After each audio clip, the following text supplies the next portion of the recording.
Welcome to another Cuts Tech Reviews. You're going to like this one. Maybe not a lot, maybe a lot, who knows. This is proper gadget time, it's proper tech time. And if you're into your 360 and your VR stuff, you're going to love this one.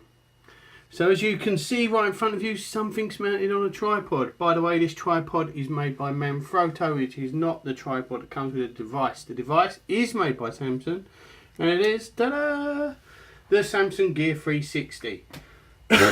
Beautiful, isn't it? God knows what that looks like. It looks like some sort of alien. As you can see, menu button with a little Bluetooth symbol on it, and a power button. If we bring this round, you have a 180-degree fisheye lens. I say fisheye, it doesn't look very fisheye, does it? Near field, and the Samsung logo. Inside here, if we could just pop that a little bit over and drag it out a little bit. SD card, battery, charging, usual malarkey. On the top we have a button that starts and stops whatever function you wish, and a display. And if I turn this on now for you, just for you guys, little blue flashing light, then a red light. The red light there at the front is telling you that's the lens that's on, because I haven't actually switched them both on. We'll come to that, but you can see a display here that says video recording 9 hours and 26 minutes. It's 9 hours because it's a huge card I have in there and it's only recording out the front. Me looking at you, looking at me. So, let me just turn that off because you're not going to want to see that just yet. Let's run through a few things, shall we? I bought this because I have a Samsung phone, or had. I obviously now use the Google Pixel because I prefer the quality of the Google Pixel. However, I do still have my Samsung phone. It's a Galaxy F7. And if you're going to use this 360 camera to record anything, you're best off having a Samsung phone, because the software on the Gear S 360 that comes with the Samsung phone, the little Gear app for this, stitches stuff perfectly. If you want to do it on iPhone or another Android, you can't get this app because it's a Samsung app. So you're going to have to export stuff from your memory card to a PC and then use something else to stitch it. It comes with some Pro Director software. You get a little free license for it. However, that won't do the stitching. The stitching must be done, and the Pro Director is just a way for you to edit. So you can stick images with your video, cut the video, trim the video, add music, add titles, add voice overlay, all the things that you'd normally get in a bog standard, similar to iMovie editor. But it's not great, and it only works with Windows. So, if you've got a Mac, they're really scuppering you bad here. Maybe this is a Samsung v Apple thing, the fact that the software doesn't work on Macs and the app isn't available for iPhones, and it doesn't work on any other Android unless someone's shoehorned it in. Could have done that by now. I couldn't tell you because I haven't researched it, because I have a Samsung phone. If you are looking for an editing software, I use Filmora. Very cheap, very good, does everything you need, but it won't do the 360. Now when you shoot front and back, they quote, when I say they I mean Samsung, that it is a seamless 360 display. However, I have found that I do get a little line where I can sort of see where it's been stitched. I don't think it's a fault of the Samsung. I think it's the light source at the front is different from the light source at the back, obviously, because one might be facing the sun, who knows. So there's shading slightly different, and therefore you can definitely tell the overlap. But it isn't bad, and it is, in fact, saying it isn't bad is a lie. It's very good. You can notice it, but you have to look for it to notice it. And to be honest, every time I've shown someone, they haven't noticed it. You've got to be a perfectionist and zoom in and say, look, is it there? Is it not there? Other things you might need to know about this, with the app, you can change other settings. This is great news, right? When I say the app, you want the S6, S7 or S6, S7 Edge and Edge Plus and Note 5, whatever. you have to bear in mind, by the time this gets to you, you might have the S8 if it comes out. So on the app, you're going to get apps that can do, you can preview your shot, and you can edit things like sharpness, white balance, HDR exposure, ISO limit, wind cut settings. I don't know what it actually means, but you can also turn on the 2 to 5 or 10 second timer from the app. Now this is also available from the top when you've got it on, from this menu button cycling through. There's many modes you can shoot in, including video, photo, time-lapse mode, looping video. You can switch between front or rear camera as your main camera. You can shoot from just one of these two cameras. If you shoot from one, you get a regular wide-angled lens and video images, resolutions up to 2560 by 1440. If it's video, it's 30 frames per second. That's pretty good. I don't care who you are, that's pretty good. You can transfer content from this straight to your phone. This is, I mean, they've tied it all in seamlessly. And once it's there, you can mess about with it a little bit, play it back, share it on YouTube, share it on Facebook. And YouTube and Facebook, for instance, will take VR stuff. Now, when you use the app, it puts the coding into the metadata that lets it know it's 360, and therefore when it's uploaded, when people view it, if they're viewing it on a device, they can move the device around and see it moving. Or if they're viewing it on a machine like a computer, Mac, whatever, they can grab the picture with their mouse and move it about, scroll through the image, I could just see my shadow on my hand moving around, not realising it's not in the camera. Let me bring it down. Move it around. Regardless, you know what I mean. It does come with a little black, tiny, about half the size of these legs, tripod. And the idea is you can close it up and hold it like that and walk about with it. I've got this bigger tripod because I find it's more stable, being wider. I also have this, which is a selfie stick. The bottom of my selfie stick has a screw, so it will screw onto a tripod, and then I can put the camera, which comes with a standard format, onto the bottom of here. Then we're talking, as the wife says, a bit of length, which is what you want. So anyway, we'll come back to that. Well, we probably won't, but still. Moving on, let's go through some specs, because everybody loves a spec and they want to know, can I swim with it? Can I throw it in the sand? I wouldn't suggest you do either of those two. It is dust proof and it is splash proof, but that's about it. It's not, you can't toss this thing about like it's a rag doll. It's not going to come back in a good state. It's 2.2 inches deep. It's got sensor resolution of 15 megapixels, dual CMOS.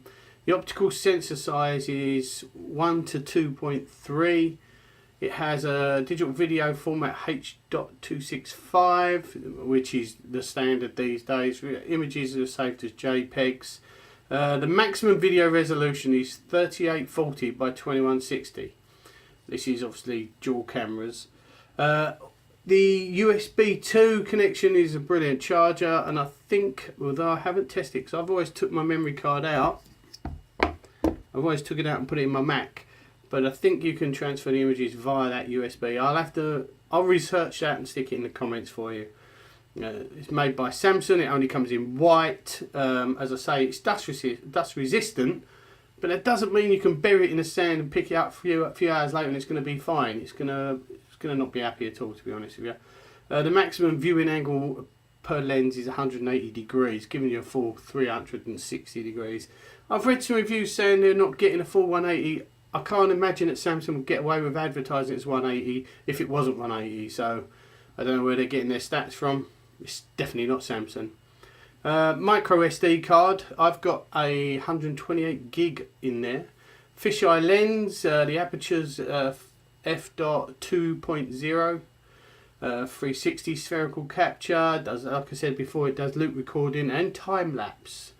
With time lapse, that's the one where it takes an image periodically. I don't know how long you'd leave your camera somewhere. Like if you was watching a sunset, you probably don't want to leave it there for 40 minutes doing a time lapse. Maybe it's for something else. I've not found a use for time lapse, but you might. The battery, it's got a 1350 milliamp battery included, obviously included. It's called the Gear 360. It's a given. It does shoot high definition video in 4K. Now, I don't really want to have to go through all the ins and outs, but if you're looking at a TV screen that's X wide and it's 4K, as in 4,000, that means there's 4,000 pixels in that little square. 4,000. When you're talking about a 360 camera, those 4,000 pixels have got to cover the entire 360 degree angle, everything. When your TV's 4K, it's 4,000 pixels in that tiny 4,000. Sorry, pixels in that little display. When it spreads out wide, it's not as good as look. It's not like you're going to get on your TV when you see stuff in 4K. Bear that in mind. However, it's still very good. The only way around this would be to buy a rig, GoPro rig with like 4 to 6 cameras in, each one being 4K. Then every image it shot would be 4K. Very nice if you can afford it, but it's not going to be in my budget, and I doubt it's in yours. This is entry level stuff. When I say entry level, you can buy this on the Samsung site. Currently, they're advertising it reduced from 374 to 274. I mean, that's wow, yeah, that's £100 off. However, if you go to Amazon, you probably get it for 249. I think I saw it before when I decided to do this review for 250, 249. So Samsung, if you buy it direct from them, it's always going to be a little bit more expensive. It's a given. It's got an OLED display, which is built in. It's this tiny little one here, 0.5 of an inch. The memory card maximum supported size, as I said, I've got 128 gig in there. It will take a 200 gig. I've never seen a 200 gig card, but it doesn't mean they're not around. Bluetooth 4.1, which is very good, as you know. Not only does it take IEEE 802.11a/b/g and the new N, it does the new AC. That's good. That's the top. It's future proof, as they might say. I did say near field content earlier. NFC. I've not actually looked up why you'd need near field communication. Maybe you want to use your phone to set it off. I don't know. It has an accelerometer. It has a gyro sensor. It can also transfer images wirelessly, which obviously it does when you're connecting your phone. It's remote control via the mobile device, and you have a live view on your phone, so you can look at your phone, see what's on the lens. Pretty cool. Normal camera type, mountable, etc. So that's just the nitty gritty, the specs for the geeks out there. They can probably all stop watching now, run along and play Star Trek or whatever they do. For the rest of us, we need to find out, is it worth £249? Would you pay £249? Obviously I have. Samsung don't give me these yet. There's a little tip there, Samsung. If you want me to review anything, feel free to give it to me. But if you, and Manfrotto, if you want to give me, I don't know, how many tripods can you have? Would you pay £249? Yes, I would. Not just because I've used it. I've took this abroad, as in on a vacation if you're in America, holiday in England. And I've filmed it on a hot, sunny summer's day in the middle of Spain, and I filmed roller coaster rides. I filmed just walking around. What you'll also get is people looking at you because it looks weird to them. But as these become more commonplace, you'll be fine. I'm not sure if I named the software properly earlier. I've just seen it on the website I'm looking at. And it's by Cyberlink, and it's called the the Gear 360 Action Director. And as I say, it's a bog standard piece of kit.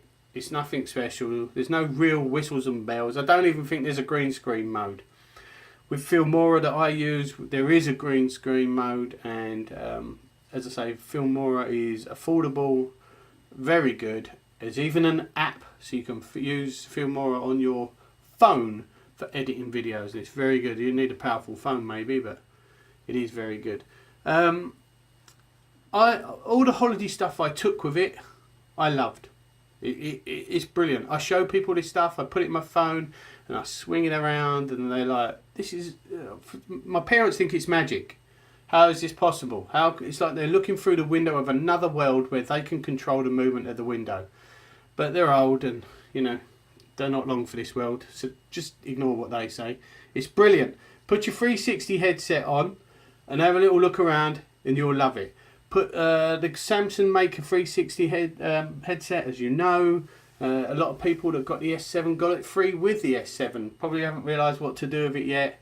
Get yourself one of these 360 cameras. Film your holidays. Film your trips around the world. And get it on there. You're going to love it. Uses for it. Bearing in mind it records everything, which is why the selfie stick is so handy. You can lift it up, put it above your head. Don't put it in front of your face, because when people look around with the helmet on, they're going to look forward and see whatever you're seeing, and look backward and see your boat race. They don't want to see your boat race. No one wants to see it. Put it above your head and film everything else. Much more useful. If you was touring a major city that's got landmarks, ideal. If you're at a sporting event and you want to get the crowd's reaction as well as the action that's in front of you, this is also very good. Very good, like boxing or something. Where it won't be good is maybe a golf tournament. Not quite so exciting for the crowd. Good to watch golf, but you don't need 2 cameras for that, do you? You want somewhere where you can submerge yourself, which is why I said cities, major cities. Very good. You can see, if you went to the pyramids, which I've never been, but I'm told in front, when you're looking at the pyramids, behind you is a McDonald's. I don't know if that's true. It could be one of those fake news things. It could be a beautiful desert behind you. Even more reason to use it. But it gives everyone a much better perspective of what's going on. Battery life.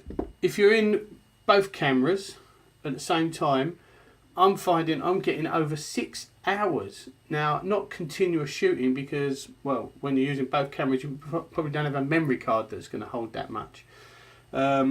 Charging's quick, and to be honest, I don't charge it that often. I'm not sure what the battery is now, and I'll switch it on so you can all have a little look. Here's a little indicator. I'll bring it up for you. What does it say? It's got 2 bars out of 3. You probably can't pick it up on this camera, but it's here. 2 out of 3. That's been a long time. Let's scroll through these while we're here. Photo, time lapse, video looping, settings, and back to video. So if we pop into settings and you use the top button, we have switch mode, so switch lenses, which is the priority, video size, time lapse, timer, as in 2, 5 and 10 seconds, and auto power off. And you can format your memory card. You don't really want to format it. You've just filmed everything you ever wanted on it. Why would you format it? Give me some questions, because there's a wealth of things I could go through on this, but you'd just be switching off board by now. Give me your comments, give me your questions, ask me something about it. I will tell you, and if I don't know, I will find out. I noticed that's zoomed. There we go.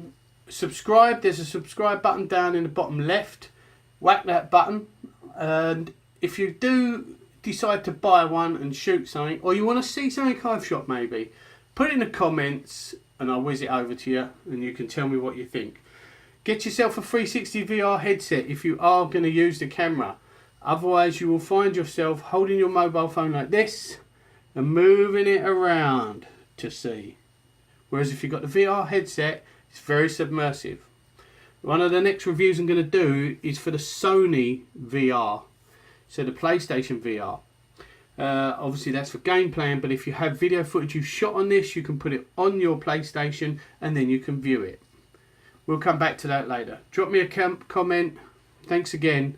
Goodbye.